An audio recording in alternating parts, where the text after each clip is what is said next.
आकाश सफा हुँदा पनि किन हुन्छ फ्लाइट ढिला? धेरै यात्रुहरू सोध्छन् मौसम त राम्रो छ फेरि फ्लाइट किन ढिलो भयो? वास्तवमा विमान ढिला हुनुको कारण एयरपोर्टको मौसम मात्र होइन।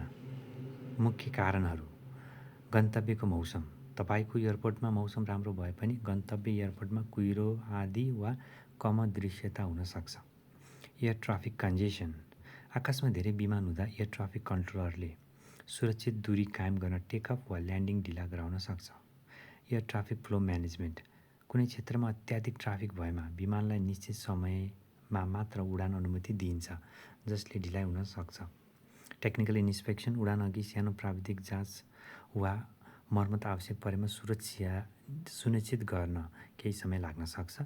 Crew duty time. पाइलट वा क्याबिन क्र्यूको कानुनी कार्य समय फ्लाइट ड्युटी टाइम लिमिटेसन मिलाउनु पर्ने हुन सक्छ। प्रिभियस फ्लाइट ढिला। एउटै विमानले अघिल्लो उडान ढिलो गरेमा त्यसको प्रभाव अर्को उडानमा पनि पर्छ।